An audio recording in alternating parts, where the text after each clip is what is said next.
The Judgment of Paris by Ross King, book review. So this is not the type of book that I normally read. This is a book about art history, and I've never been big into art. I have nothing against people who are big into art. In fact, I've always admired them. I've considered them more intelligent than myself. I just don't have the intelligence to appreciate art or paintings or things like that. And so consequently, I tend to avoid books on art or art history. However, I am a huge history geek, and obviously there's a certain amount of overlap between history and art history. So I guess I find that overlap interesting. So I'm interested. I don't really have the intelligence to talk about different painting styles or, perspective or things like that. But I am interested in the political, historical events and the effect they have on art, and vice versa, the effect that art has on history. So I saw this book in the library. I was back home in Grand Rapids, Michigan, and was in the Cascade Library, and the audiobook version of this was up on the shelves. And I thought, oh, that looks kind of interesting, and it did look like it was talking about a period of French history, which I was quite interested in, meaning the 1860s and the 1870s.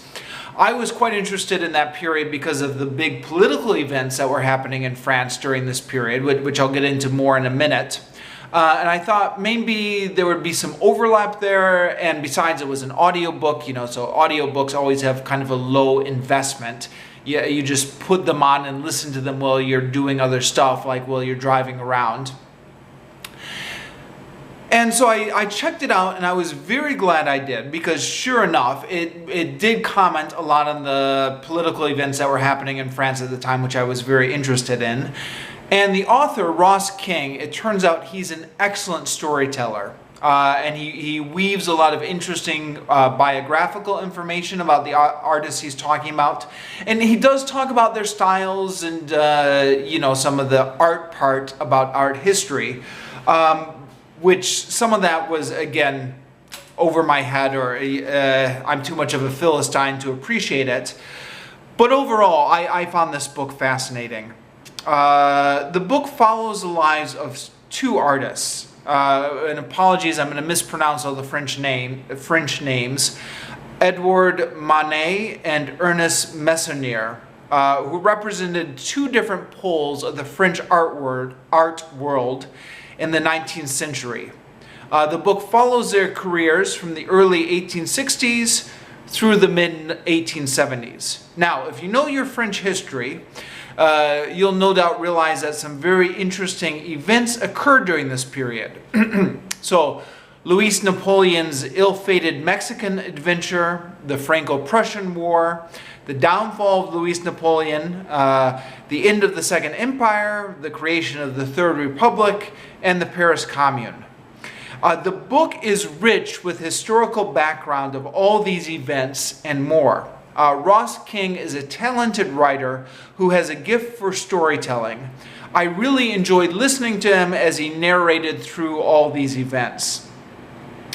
It is not, however, primarily a history book. So the history geek in me would occasionally get frustrated that whenever Ross King was getting into some really interesting historical events, he would then double back to tell the reader what was interested in the French art world. And I would be like, no, stick with the history. But it is an art history book, so that's what the focus is. Then he gets to the Paris Commune. Now, Paris Commune is a pet interest of mine. I've done a lot of videos reviewing books connected to the Paris Commune. Was one of the reasons I wanted to pick this book up in the first place. The Paris Commune also has a special connection to art history. There are a lot of artists and intellectuals who supported the Paris Commune, among them Gustave Courbet, who was a socialist realist painter, and who was also made a member of the Commune. I think it was the Commune's Minister of Arts or something like that. Now, after the fall of the Commune, many of the Paris Commune's members were executed by by firing squad.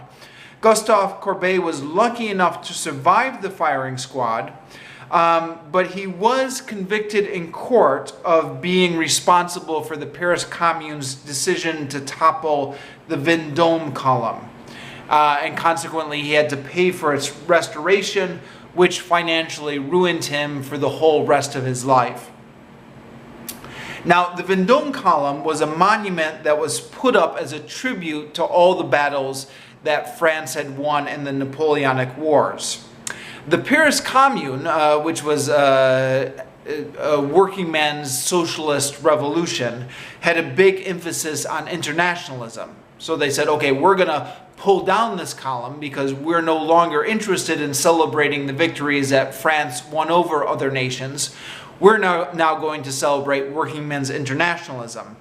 And after the French military put down the Paris Commune, then they decided to have the Vendôme column rebuilt, and Gustave Courbet was charged with its restoration. I was vaguely aware of Gustave Courbet before reading this book. He's popped up in a few of the other books I've read on the Paris Commune.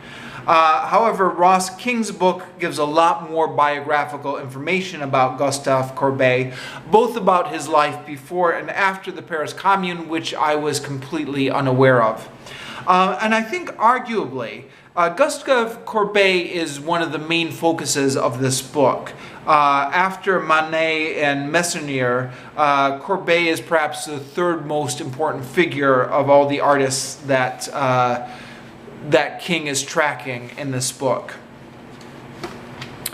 Although, again, I have to repeat that this is not primarily a history book. The Paris Commune section of this book is extremely short, and aside from the incident of the Vendôme column, only really the barest outline of events for the Paris Commune is given. It's a pity because I think there were some other connections to the world of art that Ross King could have picked up on more if he wanted to. For example, there's an artist named Renoir who actually pops up a few times in Ross King's book, who had the narrowest of escapes from a Paris Commune firing squad. It turns out he was only saved because he was connected to the communard Raoul Rigaud. All of this is recorded in The Fall of Paris by Alistair Horn, which is a book I'll be reviewing soon. But yeah, that's an interesting little connection between the art world and the history of the Paris Commune that could have been in this book but was not. So some of these little interesting connections do get dropped. But for me, the most interesting part of the book was the intersection between the world of art and the world of politics, or specifically the government. So on the more benign side, they talk about a Salon art jury that Louis Napoleon actually wants to maneuver to make it less severe, because he's worried that if it's too severe, it's going to look like his government is repressing art too much. So he does some maneuverings behind the side to make it look like it's less severe. And I guess this is an example of government having a beneficial effect on the world of art, or at least a more liberating effect on the world of art. But there's also, on the more repressive side, there's an interesting story about Delacroix's famous painting, Liberty Leading the People. This is a famous painting. If you Google it, you will recognize it immediately. It's a painting of the 1830 revolution, although it's quite often used as just a symbol of revolution in general. It's the painting where there's that lady leading the people, and they're holding up the French flag, and they're crossing the barricade, and there's like a young boy on the drums and an old man, and everyone's just kind of being led by this woman. You'll recognize it if you Google it, Liberty Leading the People. And anyways, there's this whole history of this painting, how it was banned for years before it was eventually allowed to be exhibited publicly. That's in this book, and that's quite interesting. Another interesting story is Monet's painting on the execution of Maximilian, which he labored on intensively according to this book, but in the end it was not allowed to be exhibited because of the political nature of it. And in between, there are a couple more subtle examples of how the Napoleonic government successfully attempted to win Monsieur's friendship and discourage his Republican themes. So Republican themes were beginning to emerge in Monsieur's art, and so Napoleon made this huge effort to kind of win him over and befriend him, and just kind of in that way use soft power or subtly discourage him from going in a more Republican direction with his art. So these and some other examples, when you think about it, this is perhaps why when you look back, I mean, this is only a small period of French history, but you can imagine these kind of things being repeated on a larger scale just over the longer course of history generally, which perhaps explain why we have very little political influence in the history of Western art, and why religious influence is a much bigger influence on art. Just because of all these obstacles that you run into whenever you try and do anything political in art, especially in the old days, you know, when the government was a lot more heavy-handed than it is now. So, yeah, I thought it was very insightful. I'm sure anyone who's interested in art history will get more out of this book than I did, but I thought it was well written for what it was.